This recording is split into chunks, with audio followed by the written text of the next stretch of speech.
Arteria tormento d'amore, Ileria fa parte.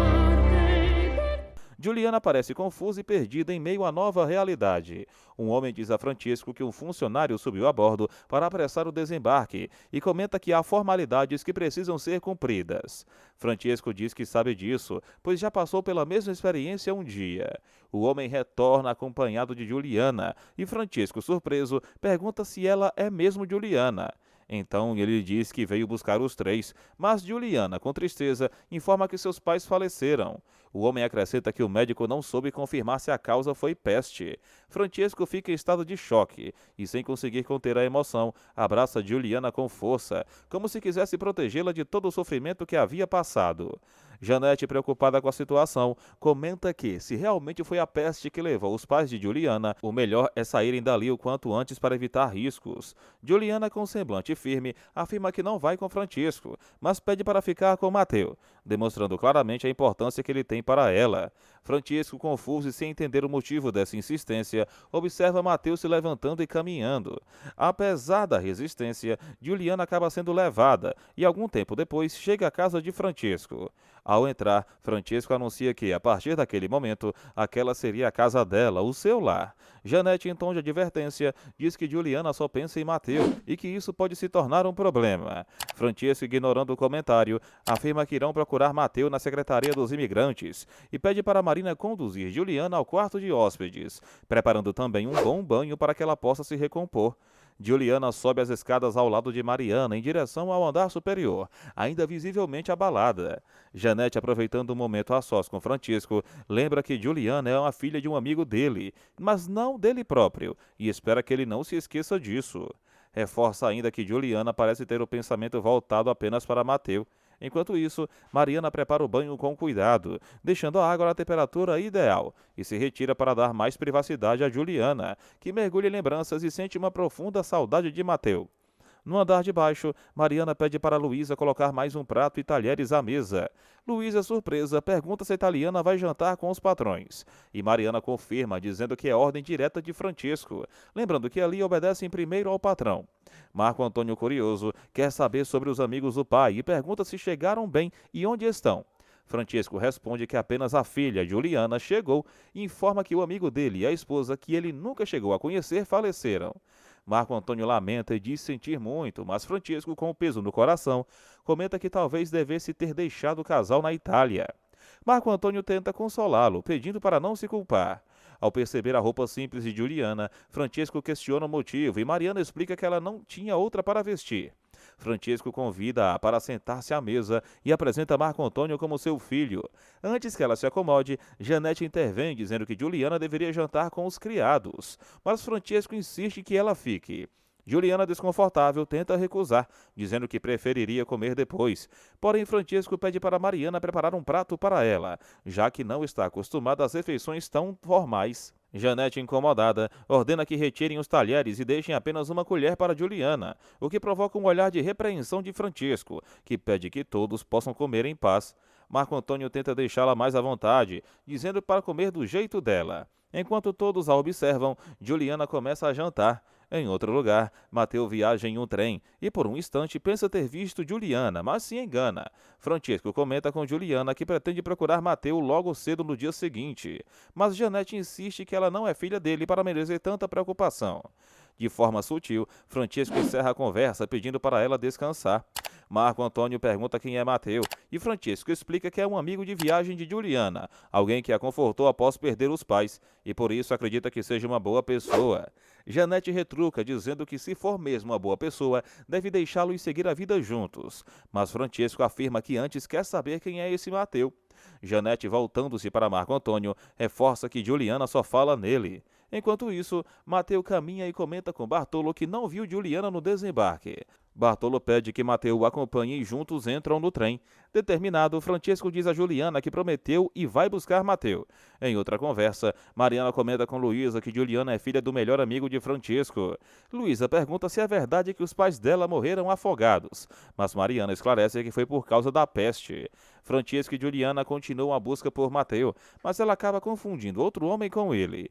Um homem informa a Francesco que Mateu provavelmente embarcou em um trem que já partiu, o que o deixa frustrado. Em paralelo, Justino orienta um grupo, pedindo atenção e avisando que em poucas horas chegarão ao destino, descrevendo o quão maravilhoso é o país em que vão viver. Ele explica que logo passarão pelos cafezais, que serão cuidados por eles, e garante que todos serão recebidos de braços abertos. Mateu, visivelmente preocupado, conta a Justino que perdeu Juliana durante o desembarque e que não sabe onde procurá-la. Enquanto isso, Juliana sente um vazio profundo e relembra as palavras e gestos de Mateus, desejando reencontrá-lo o quanto antes. Mateu caminha pelo corredor do trem, olhando pelas janelas e para os lados, completamente perdido e desorientado, como se buscasse respostas que o próprio destino ainda não estava disposto a dar. Francesco comenta com um ar de frustração que não tiveram sorte, pois Mateu já havia partido antes que pudessem encontrá-lo. Marco Antônio, sempre tentando encontrar uma solução prática, pergunta se Juliana sabe ao menos o nome da fazenda para onde ele pode ter ido, mas a jovem apenas balança a cabeça dizendo que não sabe, com um olhar que mistura tristeza e impotência. Francesco lamenta, afirmando que ela realmente não sabe nada sobre o paradeiro de Mateu. Janete, de forma direta, diz que talvez fosse melhor que Juliana estivesse com ele, mas Francesco, com um tom firme, deixa claro que agora eles são a família de Juliana e que ele se sente responsável por ela. Janete o alerta para que não exagere no carinho e na afeição que demonstra pela moça. Marco Antônio, curioso, pergunta por que tanta preocupação com Mateu, e Francesco explica que foi ele o único que apoiou Juliana durante toda a viagem, a única pessoa que esteve ao lado dela em um momento de dor tão grande. Porém, Francesco admite que não pretende procurá-lo, pois teme que Mateu acabe levando Juliana embora da casa, já que ele sabe exatamente como tem sido dura a vida dos italianos nas fazendas, e não quer que esse destino aconteça para ela. Marco Antônio promete tratar Juliana como uma irmã, mas Francesco, olhando-o nos olhos, pede para que não passe disso, dizendo que o conhece bem demais para confiar apenas em palavras. Enquanto isso, na fazenda de Gumercindo, o patriarca recebe o padre Olavo em sua casa. Maria explica que foi ela que pediu que o padre viesse, pois Angélica queria conversar com ele. Gumercindo estranha e pergunta o motivo, e então Maria revela que Angélica deseja saber o que é necessário para se tornar freira. Rosana, meio divertida, confirma realmente que é a vontade da irmã. Mas Gumercindo, surpreso e irritado, diz não compreender de onde surgiu essa ideia, afirmando que não criou filha para casar com Cristo, e que para ele, suas filhas só deveriam se casar com homens capazes de lhe dar um neto homem para cuidar do cafezal e garantir a continuidade da família. Gumercindo declara que quer que as duas filhas se casem e lhe deem netos. O padre Olavo tenta acalmá-lo, dizendo que ninguém pode mudar os desígnios de Deus. Angélica, convicta, responde que não existe homem nesta vida que possa ocupar o lugar que Jesus tem em seu coração. Mas Olavo diz que ela poderia compartilhar esse amor, porém Angélica recusa a ideia, afirmando que não vai compartilhar. Rosana comenta com o padre que Angélica tem nojo de homens. De volta à casa de Francisco, Marco Antônio, do lado de fora do quarto de Juliana, pede permissão para entrar e ela diz que sim. Ele expressa pesar pelo fato de ela ter se perdido de Mateu e promete que vai encontrá-lo para ela. Janete, no entanto, diz que o patrão pode até tratar a italiana como se fosse da família, mas não quer que ela fique realmente dentro de casa. Em seguida, pede para Juliana ajudar no serviço doméstico e Antônia na cozinha, mas Antônia se recusa, dizendo que não quer nenhuma italiana no fogão. Mariana, porém, intervém e afirma que a ordem veio da madame, e a ordem era para ser cumprida. Luísa comenta que a patroa está com ciúmes de Juliana. Enquanto isso, no campo, Justino reúne os imigrantes e pede atenção, mostrando a paisagem ao redor e dizendo que eles estão chegando ao paraíso, incentivando-os a cantar. O grupo segue o caminho, entoando canções e com semblantes esperançosos. Angélica, em casa, diz que para se casar com Cristo precisará da permissão do pai, mas Rosana debocha, embora Angélica insista que fala sério.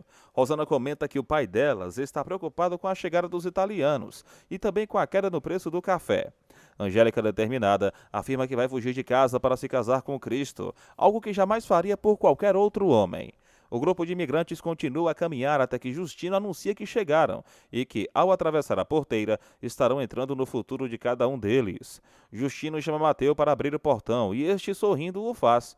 Gumercindo se aproxima, observa os recém-chegados e Justino apresenta o grupo, dizendo que são o povo que trabalhará para ele. Gumercindo dá boas-vindas, reconhecendo que a viagem foi longa e que todos estão famintos e cansados.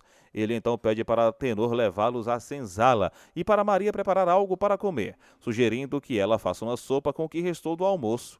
Justino se surpreende por Gumercindo não ter providenciado casas e o questiona, mas Gumercindo responde que não teve tempo e que não se constroem várias casas do dia para a noite. Ele pede que todos se acomodem provisoriamente e Justino explica aos italianos que essa situação é apenas temporária. Antes de partir, Justino avisa que voltará mais tarde. Mateu, entre os imigrantes, caminha e troca olhares com Angélica, que em seguida entrega leite para algumas crianças e se retira.